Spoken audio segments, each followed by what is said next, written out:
Thank you, Wendell. Good evening and welcome to tonight's regional news. We begin in Trinidad and Tobago. A father and son were shot dead as they slept under beds at their Diego Martin home on Saturday night. Dead are Adelaide Lewis, 49, and his 29-year-old son, Chi.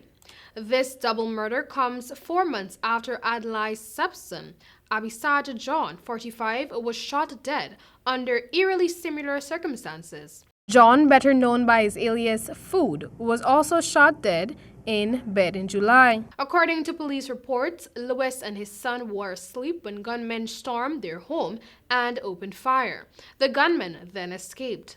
The murder count in Trinidad and Tobago currently stands at 354.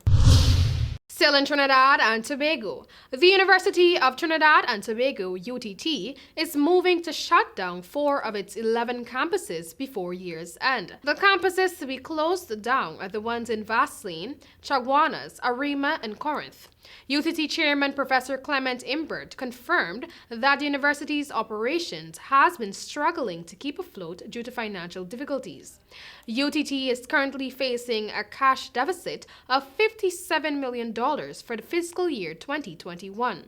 He said merging campuses will save on janitorial services, security, and maintenance fees. Education Minister Dr. Nian Gadsby-Dolly also confirmed that UTT will be consolidating campuses to cut costs. Hurricane Iota is strengthening as it roars towards Central America, with meteorologists warning of potentially catastrophic winds and life-threatening storm surge. It is now a Category 4 hurricane with winds of 245 miles per hour, according to the U.S. National Hurricane Center. Iota is predicted to make landfall in northeastern Nicaragua and eastern Honduras later on Monday. Parts of Central America remain waterlogged by the passing of Hurricane Eta.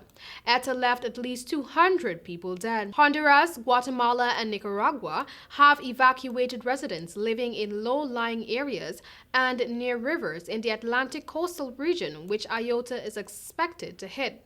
A resident of Bilwi, a coastal town in Nicaragua, said some locals were refusing to leave their homes for fear of catching coronavirus in shared shelters.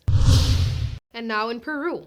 Peru's interim president has resigned a day after 2 people died during protests against his government. Manuel Moreno, former Speaker of Congress, had been in post less than a week.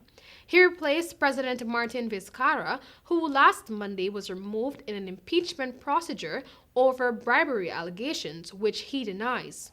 Politicians had called for Moreno's resignation after a violent crackdown and demonstrations against him. 12 ministers from his recently appointed cabinet resigned also earlier on Sunday. Congress failed to agree a replacement for Moreno when it met on Sunday. However, a new list made up of an interim president and senior politicians from across the spectrum was being drafted. Tens of thousands of demonstrators, many of them young, have been taking part in protests against Vizcarra's removal in recent days. They accuse Congress of staging a parliamentary coup.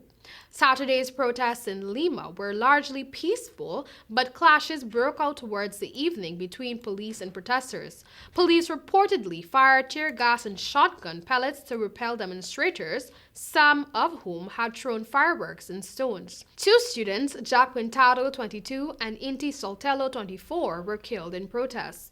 So far, 935,000 infections and more than 35,000 deaths were reported in Peru. And finally, 15 foreign nationals have been arrested after washing up on shore near President Trump's private members club, Mar-a-Lago. The group, made up of 14 Haitians and 1 Bahamian, was arrested early on Sunday morning in what authorities have described as a maritime smuggling event, according to Chief Patrol Agent John R. Modlin. The group, whose makeup is consistent with patterns of human trafficking and illegal immigration, ended up landing on a beach near Palm Beach and were promptly taken into federal custody after trying to run from U.S. Border Patrol officials. Fortunately, no members of the group were injured during this dangerous journey across rough seas. The group will be processed and removed from the country with their boat, a 26-foot Scarab, seized by federal authorities. That was all for tonight's regional news. Thank you for joining. Back to you, Wendell.